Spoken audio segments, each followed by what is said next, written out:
The air bit with the dust of late spring, sharp and unforgiving. It carried the scent of dry earth and the faint, cruel laughter that had echoed moments ago.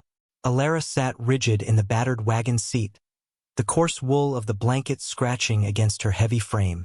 The paralysis held her legs like twin anchors, useless below the knee, a dead weight that was now, apparently, her dowry.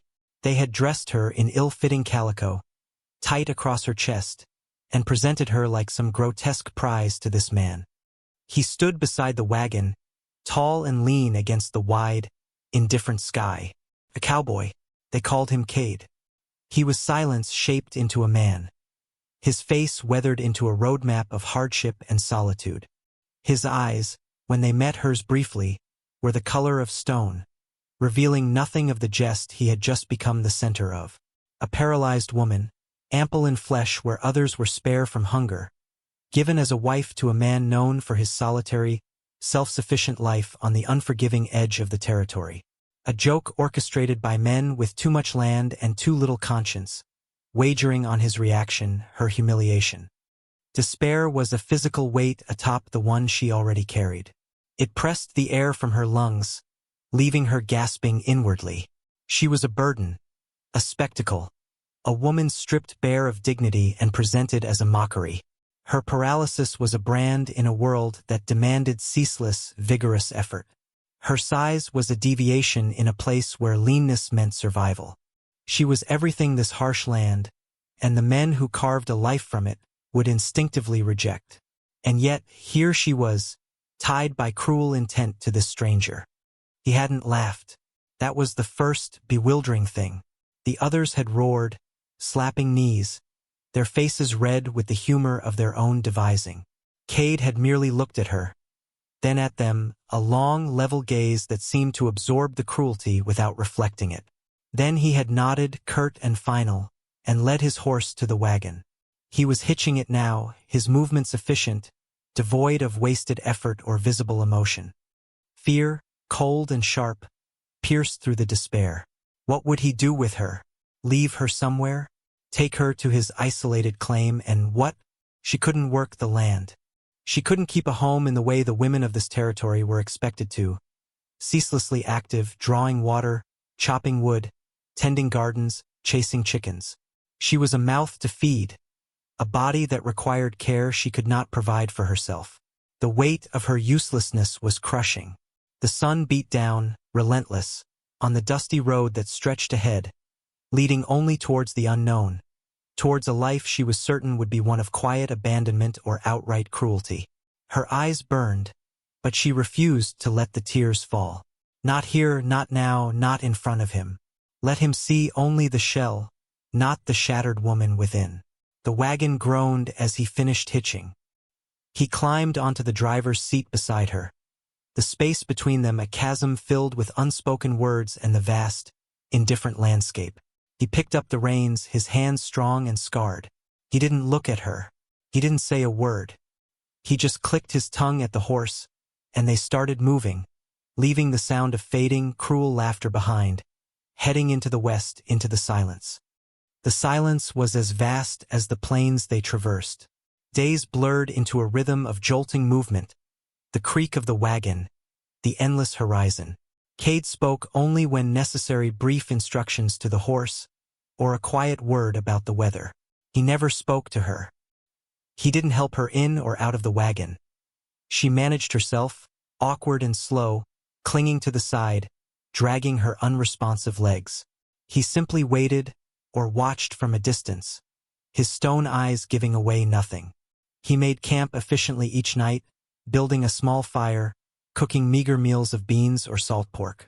He ate alone, a little distance from the wagon, then rolled himself in a blanket under the stars. He offered her food without looking at her, placing the plate within her reach. He didn't offer conversation, didn't ask about her condition, didn't mention the circumstances of their bonding. Yet, in this absence of expected cruelty, a different kind of tension bloomed. It wasn't fear, not exactly. It was a watchful waiting. She watched him from the wagon, from her spot by the fire. She noted the calluses on his hands, the way his eyes scanned the horizon, the quiet competence in everything he did. He wasn't gentle, but he wasn't harsh. He was simply there. A constant, stoic presence against the backdrop of an empty world. One evening, a sudden rainstorm lashed down, cold and violent. She was huddled miserably in the wagon bed, the thin canvas offering little protection. Water seeped in, soaking her blanket, chilling her to the bone. She couldn't move easily to find a drier spot. Her breath came in ragged gasps, a mix of cold and the familiar despair. Then, a shadow fell across the wagon opening. Cade, silhouetted against the stormy sky, held a large, waxed canvas tarp. Without a word, he climbed into the wagon, his proximity filling the small space. He worked quickly, stretching the tarp over the hoops, securing it tightly, creating a watertight cocoon around her. He didn't touch her, didn't meet her eyes. When he was done, the drumming of rain on the canvas was a muted sound, and the biting wind was gone. He simply climbed back out into the storm. That night, for the first time since she had been brought to him, she didn't feel like a burden to be resented. She felt protected. It was a fragile, unfamiliar sensation. He hadn't done it with tenderness or pity. He had done it with the same quiet efficiency he used to mend a bridle or build a fire. It was simply a problem to be solved.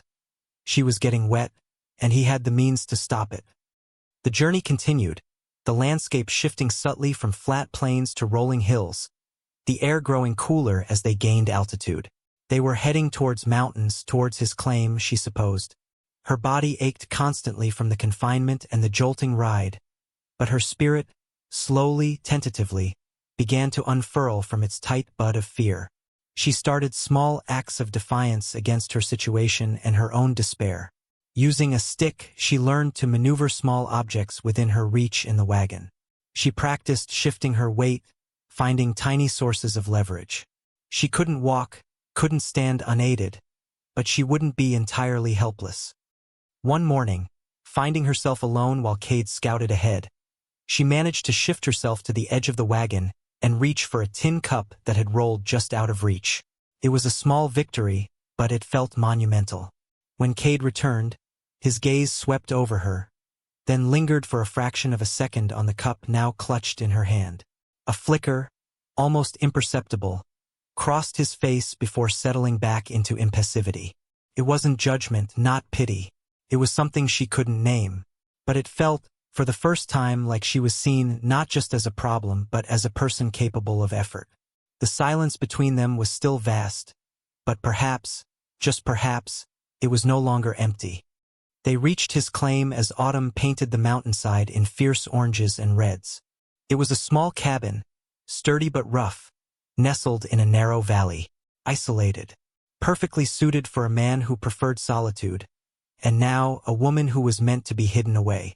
The initial weeks were a continuation of the quiet, separate existence they had maintained on the road. He went about his work, prospecting, trapping, preparing for winter. She stayed in the cabin, confined by her immobility. The cabin was small, and the constant proximity forced a different kind of awareness. She learned his patterns at the hour he left, the sound of his boots on the floor, the way he hummed tunelessly sometimes when he thought he was alone. He learned, or at least accommodated, her need for assistance with certain tasks, the limited range of her movement. There was no grand gesture, no moment of sudden understanding. It was a slow accretion of small things. He built a sturdy ramp to the cabin door, replacing the few treacherous steps. He fashioned a simple chair with wheels from old wagon parts, allowing her to move, albeit slowly and with difficulty, around the single room. He didn't announce these things. They simply appeared. He would work on them in the evenings by the firelight, his brow furrowed in concentration, and then they would be there, functional, life-altering in their small way. She began to speak to him, hesitant at first. Comments on the weather, questions about the animals he saw, observations about the changing colors of the leaves. His responses were clipped, often single words or a shake of the head. But he didn't silence her, and gradually, she realized he was listening. She saw it in the way his eyes, those stone-colored eyes, would hold hers for a brief moment longer before he turned back to his task. She saw it in the way he would sometimes anticipate her needs, placing a cup of water within easy reach before she even asked. Her physical limitations remained, a constant frustration, a source of quiet grief she still wrestled with in the lonely hours. But the crushing weight of being a burden began to lift. She couldn't work the land, but she could mend his worn clothes with clumsy stitches. She could sort the beans and the dried apples. She could, using her wheelchair, manage to keep the small cabin surprisingly clean. These were small acts, but they were acts of contribution, of agency. They were ways of pushing back against the definition of uselessness that had been thrust upon her. The world outside the cabin was harsh, but within its walls, a fragile ecosystem of mutual reliance was forming. He provided the physical labor, the connection to the outside world, the quiet protection. She provided a different kind of presence, warmth in the cabin that wasn't just from the fire, a voice that broke the silence, a sense of shared existence that chipped away at his ingrained solitude as much as her isolation. They were two damaged vessels, lashed together by the storm of cruel circumstance, finding that together they were, perhaps, more seaworthy than alone. He hadn't seen a joke when he looked at her. He had seen something else. And in his quiet acceptance, she was beginning to see something else in herself. Winter descended, locking them in the small cabin with snow piled high against the door. The isolation deepened, but it no longer felt like a prison. Felt like a sanctuary. The forced proximity stripped away the last vestiges of pretense. They saw each other at their most vulnerable, she, reliant on him for tasks she could not perform. He, revealing glimpses of the man beneath the stoic facade in moments of shared quiet by the fire, in the soft scrape of his chair as he rose in the night to add wood to the stove. Their conversations, though still sparse, began to hold more weight. He told her, in fragments, about his past, a harsh, rootless life that had taught him self-reliance and suspicion. He never asked about hers, but he listened when she spoke of the life before her paralysis, a life of books and quiet gardens, a world utterly alien to his own. The contrast was stark, yet it didn't divide them. It seemed, instead, to create a bridge of mutual curiosity and respect. He respected her resilience, her quiet determination despite her physical constraints. She respected his strength, his unexpected kindness, the integrity hidden beneath his gruff exterior. The joke that had brought them together was long forgotten by the people who had made it, lost in the passage of time and distance. But the consequence of that joke was unfolding into something they could not have predicted. Others in the scattered settlements and ranches hadn't forgotten completely. Whispers traveled. A cowboy known for keeping to himself had been saddled with a burden of a wife, unable to walk, too much of a woman besides. They waited to hear he had left her, or worse. But the expected news never came. Instead, strange tales began to drift down from the mountain. Tales of a cabin where a light burned steady through the winter storms. Tales of the quiet cowboy who seemed different, less guarded. The stories were vague, laced with the usual frontier exaggeration, but the core remained. He hadn't just endured the situation. He had built something from it. Spring came, thawing the snow, opening the trails. One day, a rider appeared, a neighbor from a day's ride away, needing help with a stranded herd. He saw Ilara in her wheeled chair by the fire, mending a saddle strap with surprising dexterity. He saw the cabin, small but meticulously kept. He saw the way Cade looked at her, not with pity, not with resentment, but with a quiet steadiness she had come to recognize as something akin to regard. He left with his questions unanswered, but his observations added a new thread to the growing narrative. The joke bride wasn't a helpless invalid being grudgingly cared for. She was a presence, partner, and the quiet cowboy wasn't just enduring. He was thriving in a way no one had expected. The legend didn't paint her as suddenly healed or transformed into a conventional frontier woman. It spoke of her in her wheeled chair, a fixture of the isolated cabin, managing their small stores, reading by lamplight, her quiet resilience a counterpoint to the harsh landscape. It spoke of the cowboy who had been given a burden and instead found a ballast.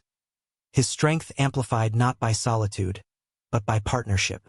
They became known, not for defying her limitations in some miraculous way, but for defining their life with them, together. The cruelty of the initial act was overshadowed by the quiet dignity they had built. She, the paralyzed woman, had been meant as a symbol of his misfortune. Instead, she became a symbol of unexpected strength, her stillness a foundation for his movement in the world. He hadn't made her a legend by fixing her, but by seeing her worth beyond the limitations, by building a life with her, a life that defied the shallow judgment of others and became, in its own quiet way, legendary. The sun warmed her face as she sat outside the cabin door, the wheeled chair allowing her to enjoy the crisp mountain air. Cade was nearby, working on a fence. There was no need for words between them, just the comfortable sound of his labor and the vast, beautiful silence of the valley. The journey had been long, marked by pain, fear, and uncertainty, but it had not ended in the despair where it began. It had led here, to this quiet valley, to this shared life forged in resilience and unexpected connection. She was still Ilara, the woman who could not walk. But she was also Ilara, the woman who had traveled through the wilderness of cruelty and fear and found, not just survival, but a profound and quiet strength.